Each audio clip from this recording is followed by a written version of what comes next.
Welcome back to the show नाज़रीन। Break पर जाने से पहले हम बात कर रहे थे पाकिस्तान तहरीक इंसाफ के 24 नवंबर को होने वाले एहतजाज की कॉल के हवाले से, और साथ ही साथ हम बात कर रहे थे साबिक खातून अव्वल बुशरा बीबी की सियासत में एंट्री के हवाले से। और धुआंधार एंट्री ये साबित हो रही है, जिसमें ये कहा जा रहा है ज़राए की जानिब से कि वो इंतजामी अहदेदारों को डांट पिलाती हुई नजर आती हैं, और वो ये कहती हैं कि सिर्फ कारकर्दगी होगी, सिर्फ काम होगा, जो लोग ये नहीं करेंगे उनको घर भेज देंगे, फारिग कर देंगे।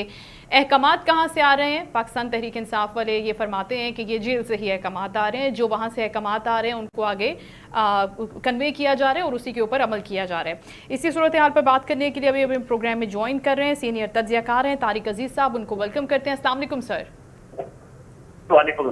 Thank you so much for your time sir. क्या देख रहे हैं आप 24 नवंबर की कॉल का होता हुआ, क्योंकि हुकूमत वाज़े तौर पर कह चुकी है कि ऐसा होने नहीं दिया जाएगा, और दूसरी जानिब पाकिस्तान तहरीक इंसाफ इस बार बड़ा ही सीरियसली नजर आ रही है तैयारी करते हुए, जिसमें हम देख रहे हैं कि बुशरा बीबी भी एंटर हो गई हैं। इससे पहले ये इस कंफर्मेशन नहीं थी इस बात की कि वो आएंगी नहीं आएंगी, लेकिन अब वो आ गई हैं, तो ये भी एक अच्छी चीज़ है कि उनकी फैमिली का एक मेंबर आ गया, जिससे सपोर्ट भी मिलती है कारकुनों को। ऑल्दो कि हम सपोर्ट नहीं करें, लेकिन हम पाकिस्तान तहरीक इंसाफ के उस पर बात करें कैनवस पे, क्या देख रहे हैं आप पॉलिटिकल एनवायरनमेंट आने वाले कुछ दिनों में? बिल्कुल, एक बात बड़ी बात है जो आपने पहले ही इब्तिदा में बता दी है, हुकूमत इस किस्म की किसी एक्टिविटी की इजाजत नहीं देगी। बड़े वाज़े तौर पे जो एक पैगाम मीडिया के जरिए भी दे दिया गया है, और मैं ये भी बता दूं वो 6000 के लगभग नफरी जो है इस्लामाबाद में तैनात कर दी जाएगी, और रेड जोन का जो दायरा का बढ़ा के 0 पॉइंट तक किसी को अंदर दाखिल नहीं होने दिया जाएगा। कि जो हुकूमत के इंतजाम, वज़ारत दाखिला के इंतजाम हैं जो इनके दरमियान तय हो चुका है, उसके अलावा एक्स्ट्रा दूसरे पंजाब से भी पुलिस फोर्सेस मंगवाई जाएंगी। तो कोई ऐसी कोई गुंजाइश, कोई सवाल ही पैदा नहीं होता, ये आउट ऑफ क्वेश्चन है कि यहाँ कोई इस्लामाबाद में दाखिल हो जाए, 0 पॉइंट के पीछे पीछे शायद आ जाए। इसके ऊपर दफा 144 भी आई नाफिज कर दी गई है। दफा 144 का मतलब है कि 5 बंदे इकट्ठे कहीं नहीं हो सकते। एक बात तो ये हुकूमत की साइड से वाज़ेह और क्लियर होगी, जो में भी है, जो कुछ सामने नजर है, उन्होंने ऐलान भी कर दिया है। आने वाले 1-2 दिनों में शायद इसके ऊपर एक प्रेस कॉन्फ्रेंस हुकूमत की तर्जुमान या जो मिनिस्टर मुतलका हैं वो करके वाज़ेह तौर पर पैगाम भी दे देंगे। अब आ गया दूसरी तरफ से एक जो पीटीआई के अंदर की सियासत है, यार ये गड्ढा बुशरा आज का बयान है, बुशरा बेगम का जो है वो डांट पिलाती नजर आती हैं। तो ये अब 10 तो गिरबां होने वाले हैं। बिल्कुल ये बात मैं पहले भी एक दफा कह चुका हूँ। जिस दिन पिंकी अपना बुशरा बेगम साहबा जो है क़यादत संभालेंगी तो उसमें फिल्म पार्टी में बगावत का आगाज हो जाएगा। आज ही से आवाजें उठना शुरू हो गई हैं, और लोग ये बिल्कुल with in PTI, with in party के ये सवाल उठना शुरू हो गए हैं कि बुशरा बेगम आके पार्टी की कमान भी संभाल रही हैं और किसी को डांट भी रही हैं, और वो कह रही हैं कि आप लोगों ने काम नहीं किया। तो अब जहाँ तक बुशरा बेगम साहबा का ताल्लुक है, वो सिर्फ एक नॉन पोलिटिकल है। सिर्फ वो ये है कि बानी चेयरमैन की जो है वो पीटीआई की एहलियाँ हैं। इस बुनियाद पर पार्टी उनको संभाल देना या उनका संभालना, अपने हाथों में इंतजाम लेना, शायद ये बात जो है कुछ लोगों के लिए तो काबिल बर्दाश्त हो, कुछ लोगों के लिए जो सीनियर भी हैं और किसी लिहाज से और वो पुराने पार्लियामेंटेरियन है, वो उनके लिए ये पोजीशन शायद साहब से कबूल ना हो। और तीसरी बात यह है कि विद इन पार्टी ऑलरेडी जो है धड़ेबंदी वाज़े तौर पे है। शेर अलग से बोलते हैं, मिस्टर कौर साहब अलग से बोलते हैं, इसके अलावा अयूब असद कैसर और अली अमीन गंडापुर, जो सबसे ज्यादा अली अमीन गंडापुर की जो बातें होती हैं, उनकी बढ़के होती हैं, उनकी बातें या उनके दावे या उनके जो वादे वहीद होते हैं, तो उनकी अपनी पार्टी के अंदर से इनके इल्जाम है। ये तो एस्टेब्लिशमेंट से मिले हुए हैं, अयूब साहब मिले हुए हैं, असद कैसर साहब मिले हुए हैं, मिस्टर गौर, तो ये पार्टी के अंदर से अपनी चैन गलियां शुरू हो गई हैं। इस सारे सीन में जो सबसे ज्यादा नजदीक फिरोज खान साहब के थे, मिस्टर सैफुल्लाह नियाज़ी आपको कहीं नजर नहीं आ रहे, वो अलग से बिल्कुल बैठे हुए हैं। और उनका ये दावा है, मेरी उनसे मुलाकात भी हुई है, बात भी हुई है। उन्होंने कहा जो खान साहब मुझे हिदायत देते हैं वो मुझे पता है, और पार्टी किस तरह चलानी है वो मैंने फैसला करना है। तो वो अब इhtजाज में तो कहीं नहीं है। अब उनका ये दावा है कि मेरा उनसे रब्ता भी है और मुझे हिदायत भी मिलती रहती है, मैं उनके मुताबिक काम भी करता रहता हूँ। गंडापुर साहब की बात कर रहे हैं हाल जो है अब फाइनली आ गई कि पाकिस्तान की जो 24 की हड़ताल होगी और इस्लामाबाद आने का ऐलान होगा अमीन गंडापुर साहब जो सीएम है, तो ये यकीनी तौर पर मुल्क के मफाद में नहीं होगा। फिर वो पकड़ धक्कड़ होगी, इनके केसेस बनाए जाएंगे, बंदे उठाए जाएंगे, रास्ते रुकेंगे, जिससे यकीनी तौर पर आम आदमी की जो है जिंदगी को वो जो है मुश्किल में जाएगी। रोड बंद होंगे, मोटरवे बंद होगी, इस्लामाबाद बिल्कुल रेड जोन और ये सब सील कर दिया जाएगा। तो एक वो जो मुल्क में एक थोड़ा सा माहौल बनता है कि कोई इन्वेस्टमेंट आने लगती है, ये कुछ कोई माहौल ऐसा होता है कि लोगों को यहाँ के अट्रैक्टिव होती है पाकिस्तान के लिए, तो ऐसा कोई ना कुछ चीज हो जाता है। तो यकीनन इससे कोई मुल्क की खिदमत नहीं होगी, मुल्क के लिए ना कोई खिदमत होगी, ना मुल्क का कौम के लिए होगी, ना इससे कोई अच्छा पहलू निकलेगा, ना ही इस एहतजाज से कोई आके मुझे बताएं इस तरह से एहतजाज आके कभी कोई हुकूमतें खत्म हुई है। पहले भी इसी सियासी जमात ने 126 दिन का धरना दिया तो हुकूमत तो खत्म नहीं हुई थी। कोई भी हुकूमतों इन धरनों से या एहतजाजों से खत्म नहीं होती। जो आप उनको तो करने फिर की तारिक बात साहब, जो तारिक साहब फिर आपको क्या लगता है, अपेरेंटली पाकिस्तान तहरीक इंसाफ या खान साहब जेल से चाहते क्या है? क्योंकि ये बात तो उनको भी पता है कि इन धरनों से एहतजाज से कुछ बदलने वाला है नहीं, तो वो हासिल क्या करना चाहते हैं? जी वो चाहते यही है, उनको पता है ना मुझे हुकूमत मिलनी है ना मैंने वापस आना है। मतलब ये जिसका उनकी डिमांड है कि 180 सीटें 2/3 से मुझे हुकूमत बना के, ऐसा कभी होता भी नहीं है। लेकिन ये सब वो दिखावे के लिए चाहते वो ये है कि जेल से बाहर आ जाए, जेल से बाहर आ जाए, एहतजाज करके जेल से बाहर आ जाए। जी उनका एहतजाज करके प्रेशर बिल्ड करके हुकूमत को, मतलब एक कहते हैं तो ना, क्या हुकूमत इस प्रेशर को लेने के लिए तैयार है? तारिक साहब, तारिक साहब हुकूमत क्या कहती है? हुकूमत का क्या वर्जन है कि वो इस प्रेशर को लेने के लिए तैयार है? मैं बता रहा हूँ, तो वो उनका तो यही है कि इसके अलावा मतलब पीटीआई को मुकम्मल तौर पर पता है, उनको एमएनए असेंबली में बैठे वो उनको पता है कि जी सेटअप चलना है, असम्बलियां चलनी है, एहतजाज से कोई फायदा नहीं, एक एक्टिविटी है। और आपको ये भी पता है, अभी बातें सामने आ चुकी है कि जब ये खान साहब ने अचानक ऐलान किया तो लोगों को एतमाद भी नहीं दिया। और बेशक गो है सबका बयान आया कि हम जाकर उनको जेल में समझाएंगे, ये मुनासिब वक्त नहीं है, मौसम नहीं है, इसमें हो गए। तो मतलब ये वो उनको ये सबको पता है कि इसका कुछ नहीं होना ना। 1 पॉइंट एजेंडा जो उनका है, इसका एहतजाज मकसद हुकूमत के ऊपर एक प्रेशर बिल्ड करना है यकीनी तौर पे। और उस प्रेशर बिल्ड करके हुकूमत से गेन क्या करना है? क्योंकि हुकूमत तो आपको नहीं दे देंगे, वो ये तो नहीं, मिनिस्टर तो आपको नहीं बना देंगे। मकसद ये है कि खान साहब बाहर आ जाए, वो पार्टी को संभाल लें, और ऐसा मुमकिन दिखाई बिल्कुल नहीं देता। जाहिर है नहीं दिखाई देता। बड़ी कोई गैर तारिक साहब, बड़ी कोई अनप्रैक्टिकल सी बात है कि सीनियर ओहदेदार जो पार्टी के सीनियर मेंबर हैं, आपके वाइस रह चुके हैं, शाह महमूद कुरैशी साहब, अगर उन तक को एतमाद में नहीं लिया, वो बेखबर हैं, बाकी लोग बेखबर हैं, तो फिर अगर आपने अपनी लीडरशिप को एतमाद में नहीं लिया, तो आप जो पॉलिटिकली गेन करना चाहते हैं स्ट्रीट पार दिखाकर, वो आप गेन कैसे कर सकते हैं? जी बिल्कुल, आपने बड़ी अच्छी बात की कि शाह महमूद साहब का नाम लिया, पार्टी के वाइस चेयरमैन भी हैं और वो 40 साल की उनकी सियासत है, यकीनी तौर पे 85 से वो पॉलिटिक्स में हैं और बड़ी एक्टिव पॉलिटिक्स उन्होंने की है, हुकूमतें भी की हैं, अपोजिशन में भी की हैं, और 2 टाइम्स वो फॉरेन मिनिस्टर हैं। उनका तो ये गिला शिकवा उनका रिकॉर्ड उन्होंने कह दिया है कि यार हम जेल में बैठे हमें भी पूछने, 40 साल का तजुर्बा है, मुमकिन है मैं कोई अच्छी बात कह दूं, कोई मतलब है हमसे भी एतमाद में लेके चले तो हम आपको अच्छी सलाह मशवरा दे सकते हैं, या पार्टी के लिए आसानियां पैदा कर सकते हैं, या खान साहब के लिए आसानी पैदा हो सकती है, या उनके लिए अपनी आसानी पैदा कर सकती है। तो ये तो वो पार्टी के वाइस चेयरमैन को भी नहीं पता, वो शिकायत भी किया है उन्होंने, मीडिया पे भी उन्होंने कहा है, उन्होंने रिकॉर्ड उन्होंने अपने वीडियो पैगाम में कहा है कि हमें नहीं पूछा जा रहा। तो यकीनी तौर पर इनके अंदर जो है वो बहुत ज्यादा तफरीक है, जिसका यकीनी तौर पे फायदा जो है गवर्नमेंट को होगा, हुकूमत को होगा। जैसे हुकूमत ने पहले तो हुकूमत को कोई परेशानी तो नहीं है सच इस इजलास से, क्योंकि खुद उनके अंदर इतनी तफरीक है, इतनी डिवीजन है। अगर गंडापुर साहब भी खेल रहे हैं विकेट के दोनों तरफ, जैसे कि गवर्नर साहब भी फरमा रहे हैं, फैसल करीम कुंडी साहब भी, और दीगर जगहों से भी आवाजें आ रही हैं कि ये जो इनका किरदार है ये मशकूक है, और ऐसे बेतहाशा नाम है तारिक अजीज साहब, आप जानते होंगे सोशल मीडिया पर पाकिस्तान तहरीक इंसाफ के ऐसे बेतहाशा नाम और चेहरे हैं जो हमेशा मशकूक रहते हैं, जिनके ऊपर ट्रस्ट करने को कोई तैयार नहीं होता। तो फिर ऐसे में पाकिस्तान तहरीक इंसाफ, जी बिल्कुल आपने ठीक जी, अली अमीन गंडापुर साहब जो हैं चीफ मिनिस्टर केपी के, वो विकेट के दोनों तरफ नहीं खेले हैं, वो विकेट के चारों तरफ खेल रहे हैं, इसमें थोड़ा और इजाफा करके। तो वो बड़ी जबरदस्त बात है। हाँ, वो चारों तरफ खेल रहे हैं, वो कहते हैं मैं पार्टी में भी उसकी उनकी कबूलियत हो, वो लीडर भी हैं, सीएमशिप भी उनकी ना जाए, सदाए भी इंजॉय करें, और खान साहब को भी ऑन बोर्ड रखें, और ये मुमकिन होता नहीं है। इस तरह ये कोई लंबी गेम नहीं होगी, उनको एक जगह खड़ा होना पड़ेगा, हुकूमत छोड़नी पड़ेगी, या उनको उधर खान साहब के साथ खड़ा होना पड़ेगा। अब ये भी मैं बता दूं, जितने हुकूमती इजलास होते हैं, जैसे SFIC का इजलास था जो कैंसिल हो गया, कल क्या तो फिर होगा, तो उसके ऊपर इकोनॉमी के ऊपर होती है। तो उनका अली अमीन गंडापुर साहब जब चीफ मिनिस्टर और प्राइम मिनिस्टर के साथ और इंस्टीट्यूशन के जो हेड के साथ बैठते हैं, जो अमन अमान के या मुआशी सूरत है, वो बड़े पॉजिटिव होते हैं अंदर। वहां जाके वो जब बयान देते हैं तो उनको जब कहा जाता है तो आपने ये बात की, तो वो कहते हैं जी वो मैंने थोड़ा सा पार्टी को भी मैसेज देना होता है, खान साहब को भी इजाजत देना होता है, तो वो विकेट के चारों तरफ खेलने की कोशिश करते हैं। तो वो आप देखते हैं कि वो कब तक खेल पाते हैं या नहीं खेल पाते। मेरे ख्याल है 24 नवंबर की कॉल के बाद ही पता चल जाएगा और खान साहब की जो पॉलिसी है उसको कौन लेके चलता है, कौन लेके नहीं चलता। पार्टी में जो तस्वीर है वो ऑलरेडी मौजूद है, लेकिन वो बड़ी वाज़ेह सामने हो जाएगी और पार्टी जो डिवीजन की तरफ तब्दील हो जाएगी।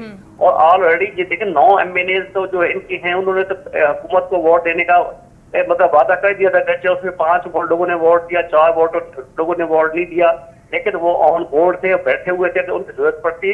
मतलब एक फॉरवर्ड बुलाल टाइप तो बन चुके 9 लोगों ने तो खान की जो ये पार्टी की जो अपना लाइन थी उसका वायलेशन किया है, हुकूमत का साथ दिया है। 26वीं आईनी तहमीम के ऊपर PTI के लोगों ने वोट डाला है। अच्छा। तो ये तो फॉरवर्ड ब्लॉक की इब्तिदा हो चुकी है। अब उस फॉरवर्ड ब्लॉक मुझे लगता है कि है वो फॉरवर्ड ब्लॉक ज्यादा बड़ा हो जाएगा। और कुछ लोग भी हैं जो कौन से नाम शामिल है तारिक साहब? क्या उसमें ज़ैन कुरैशी का नाम भी है? क्योंकि ये भी तो बड़ा कंट्रोवर्शियल रह रहे हैं ना इस पूरी सिचुएशन में। जी कौन? ज़ैन कुरैशी साहब। जी ज़ैन कुरैशी साहब का नाम बिल्कुल उनमें है, जिन्होंने हुकूमत को वोट देने का वादा किया था और पार्लियामेंट बिल्डिंग में मौजूद थे। इसी बुनियाद के ऊपर उनको पार्टी ने शोकाज किया। जब उन्होंने कहा जी मैंने वोट तो नहीं डाला, तो जो शोकाज है उसका कि आपके पास वो उसके प्रिंट मौजूद हो, मेरे पास मौजूद है, इस वक्त नहीं है, मैंने देखा है। तो उसमें उन्हें ये कहा गया कि जब आपको कहा गया था आपने वोट नहीं देना, PTI की सियासत इसका कोई ताल्लुक नहीं है, तो आप पार्लियामेंट की बिल्डिंग में क्यों आए हैं? अच्छा। पार्लियामेंट की बिल्डिंग में आना और स्पीकर के चैम्बर में बैठना और चौथे फ्लोर पे जो प्रेसिडेंसी की कंफ्रेंस है वहां पे आप बैठे हुए थे, उन पे तो इल्जाम यही है कि आप बिल्डिंग में जब आपने वोट नहीं दिया तो आपको क्या काम है पार्लियामेंट में आने का? सही बिल्कुल ठीक है। Thank you so much Tariq Aziz sahab, बहुत शुक्रिया। आपके बेटे भी हैं उसमें, असलम गुमन, ब्रिगेडियर असलम गुमन, ठीक है, सारे नाम शामिल हैं उसमें। जी जी thank you so much Tariq Aziz sahab, बहुत शुक्रिया। गुफ्तगू फरमा रहे थे सारी सिचुएशन पर, जिस तरह से वाजे है कि पाकिस्तान तहरीक इंसाफ के दीगर अहदेदार, जिसमें आतिफ खान का नाम भी बड़ा वाजे है, जिसमें वो भी इस इजलास में शरीक नहीं होते। और वो कहते हैं कि मैसेज तो मिला था पार्टी की तरफ से इस इजलास में शिरकत करने के लिए, लेकिन वो इग्नोर हो गया। तो इसी तरह जिस तरह बानी चेयरमैन जेल में बैठ के अपने बहुत से पार्टी अहदेदारों को, वाइस चेयरमैन को, अपने साथ रहने वाले पुराने साथियों को इग्नोर कर रहे हैं, इसी तरह उनके भी कुछ अहदेदार, उनके भी कुछ साथी उनको इग्नोर कर रहे हैं इन टर्म्स ऑफ ये जो कॉल की गई है प्रोटेस्ट के हवाले से। या इसके अलावा बानी PTI जितने भी फैसले लेते हैं और उन फैसलों की इम्प्लीमेंटेशन के लिए जिन लोगों को इस्तेमाल करते हैं, इस सारी सिचुएशन पर हम बात करेंगे। पाकिस्तान पीपल्स पार्टी का भी नैरेटिव बहुत ज़रूरी है, उनका भी राय लेना बहुत ज़रूरी है। सेनेटर सहर कामरान साहिबा में ज्वाइन कर चुकी हैं, उनको वेलकम करते हैं। अस्सलाम वालेकुम सहर साहिबा। जी वालेकुम सलाम। Thank you so much ma'am for your time. हम गुफ्तगू कर रहे थे 24 नवंबर के पाकिस्तान तहरीक इंसाफ के होने वाले एहतजाज की कॉल की, और साथ ही साथ ये जो पॉलिटिकल सिनेरियो अभी बिल्ड हो रहा है, जिसमें हुकूमत ये कह रही है कि दफ़ा 144 का नफाज है, किसी भी किस्म के पॉलिटिकल, रिलीजियस, किसी भी किस्म के कट पर पाबंदी है, किसी एहतजाज पर पाबंदी है पूरी तरह। लेकिन दूसरी जानिब पाकिस्तान तहरीक इंसाफ पूरी तैयारी कर रही है इस्लामाबाद पहुंचने की, और डू और डाई की जो उन्होंने एक बयानिया दी है खान साहब ने जेल से कि ये वो वाला एहतजाज है। इस क्या कमेंट करना चाहेंगे आप कि इससे क्या कुछ हासिल होगा? देखिए, पहली बात ये, मैं हुकूमत के कौम की नर्वस होने की जरूरत नहीं है, ठीक है ना। जो तहरीक इंसाफ है उसने इंतशार जो है वो साबित कर दिया है, क्योंकि उनकी सियासत का पूरा महवर जो है वो एक डिसइंफॉर्मेशन कैंपेन, शिद्दत पसंदी, इंसाइटमेंट, इसके ऊपर है। वो अवाम को बरगला कर उनके जज्बात को उभार के उनको इस्तेमाल करते हैं महज अपने सियासी नहीं जाती मकासद के लिए। ठीक। इमरान खान को रिलीज होना है बिल्कुल, मगर मसला ये है कि वो रिलीज होने के लिए सियासी क़यादत से बात नहीं करना चाहते। वो रास्ता जो ढूंढ रहे हैं वो या तो इंतशार का है, या वो ये समझते हैं कि एक ऐसा माहौल पैदा करें जहाँ पे वो एस्टेब्लिशमेंट को नहज पे ले आए कि वो उनसे बात करें और उनको NRO दें। तो अगर वो NRO लेना चाहते हैं तो उनको कहना चाहिए कि मुझे ये NRO दे दें, और जो मौजूदा हुकूमत है उससे बात करें। दूसरी तरफ हुकूमत जो है वो इतना नर्वस हो जाती है इस किस्म के इनके बयानिए से, और स्पेशली तोड़ फोड़ से डेफिनेटली जो है वो एक हुकूमत की जिम्मेदारी भी है कि वो सिक्योरिटी सिचुएशन को कंट्रोल करे, तोड़ फोड़ जलाओ घिराव को कंट्रोल करे, क्योंकि चंद 100 या चंद 40-50-100 अफराद भी इंतशार पसंद आ जाए तो तबाही ज्यादा कर सकते हैं। लेकिन ये देखना चाहिए कि सियासी सरगर्मियों को एक जो है तरीकेकार के तहत, कोड ऑफ कंडक्ट के तहत जरूर इजाजत मिलनी चाहिए, चलनी चाहिए है, जगह मखसूस कर दें, लेकिन पूरे शहर को बंद ना करें, लोगों की जिंदगियों को ना हुकूमत तक बनाए, ना जो है वो तहरीके इंसाफ तरफ बनाए। बाकी सियासी सरगर्मियां बिल्कुल उनका हक है, लेकिन अपने तरीकेकार अब दुरुस्त करने की जरूरत है। ये जो था ना 2014 का धरना, फिर इस्लामाबाद की ग्रीन बेल्ट जलाना, फिर 9 मई जैसा अफसोसनाक वाक्य जिसकी अभी वीडियो भी दोबारा रिलीज हो गई, ये पाकिस्तान की तारीख के वो मैं कहूँगी अफसोसनाक वाकयात हैं जिनको शायद कौम जो है कभी भी फरामोश नहीं कर सकेगी, कि अपने ही मुल्क पे इस तरीके के हमले करना, अपने ही पार्लियामान पे हमला करना, अपने ही शोधा की यादगारों को जलाना, अपने ही दारुल खिलाफा की ग्रीन बेल्ट को जलाना, ये मैं समझती हूँ कि ये बहुत अफसोसनाक और नाकाबिले तलाफी जुर्म है। ठीक है सेनेटर साहिबा, आप फरमा रही थी ना कि जमहूरी हक है, एहतजाज कर सकते हैं, लेकिन क्या ये जमहूरी हक ही रहता है जब ये कह दिया जाए कि जब तक हमारे मुतालबात पूरे नहीं होंगे हम पीछे नहीं हटेंगे, किसी भी जगह पर किसी भी पॉलिटिकल पार्टी से, पॉलिटिकल पावर से हम बात करने को तैयार नहीं हैं, हम सिर्फ और सिर्फ इस्टेब्लिशमेंट से बात करेंगे? क्या फिर ये वही नैरेटिव रहता है कि ये पॉलिटिकली एक जमात है, उनके कारकुन हैं और इनकी बात को सुना जाना चाहिए, इनको वो दिया जाना चाहिए जो ये मुतालबा कर रहे हैं? देखिए, पहली वो दो चीजें, दो मुख्तलिफ चीजें। एक बात ये थी कि सियासी जिद्दोजहद, सियासी मुतालबात वो सियासत की जरिए होते हैं, उसके अंदर इंसाइटमेंट नहीं होती। ठीक है, ठीक है, ये जो मार दो, जला दो, ये गलत चीज है। क्योंकि शिद्दत पसंदी की, इंतहा पसंदी की कोई गुंजाइश नहीं है। ठीक, मुल्क के अमलाक को नुकसान पहुंचाने की कोई गुंजाइश नहीं है। आपने पुरअमन एहतजाज करना है, आप करें, आपके मुतालबात है, आप करें, लेकिन मुकदमों का फैसला सड़कों पे नहीं होता, अदालतों में होना है जी। ये अगर आप जुर्म करते हैं तो वो सबके ऊपर, वो तो कहते हैं ना तहरीके इंसाफ दो नहीं एक निजाम, वो तो सब पे लागू होगा ना जी। अगर आप जो है किसी एक आम आदमी को ट्रैफिक सिग्नल तोड़ने पे फाइन करते हैं, तो भाई जो आग लगाते हैं उनके ऊपर जुर्माना क्यों ना हो? क्या कैपिटल हिल पे हमला करने वालों को सजा नहीं हुई? बिल्कुल नहीं। फिर आप कहते हैं कि हमने बात करनी है, तो किससे बात करनी है? अगर आप हुकूमत वक्त से बात नहीं करना चाहते तो आप इंतशार के जरिए आप चाहते हैं कि ब्लैकमेलिंग करें, उसकी गुंजाइश बिल्कुल नहीं होनी चाहिए। तो ये जो है ना, मतलब दो मुतजाद चीजें चल रही हैं। लेकिन हुकूमत में भी मैं कह रही हूँ कि ये वो पार्टी है जिसका जो है वज़ीर आला तमाम सरकारी वसाइल के साथ जुलूस लेकर आता है और उसको छोड़ के खुद जो है सरकारी मकान में जो है वो केपी हाउस में चला जाता है और वहां से वापस ही पिशावर पहुंच जाता है जी। तो ये कोई इतनी जो है ना कोई ऐसी चीज नहीं है कि ये कोई लाखों करोड़ों लोग इनके साथ आके खड़े हो जाएंगे। एक मखसूस टोला है जो आएगा, लेकिन जिनकी अपनी पार्टी के जो रहनुमा है वो सिर्फ बैठ के इनको मैसेजेस रिले करते हैं सोशल मीडिया पे, वो खुद तो नजर नहीं आते ना। कितने सियासी रहनुमा थे उस दिन? बिल्कुल ठीक। बेचारे आम आवाम जो है वो बने ना शिकार, वो आंसू गैस के शैलों को देख रहे थे। वो जो क्यादत थी वो तो कहीं भी नहीं थी, वो तो अपने घर में बैठ के वो तो कि वो वॉरियर थे, सोशल मीडिया वॉरियर, तो वही से अपनी वो चला रहे थे। तो आम लोगों को भी समझना चाहिए कि उनको इस्तेमाल करके अपने ही मुल्क के खिलाफ ईंधन बनाया जा रहा है। वो ना खुद जले ना मुल्क को जलाए।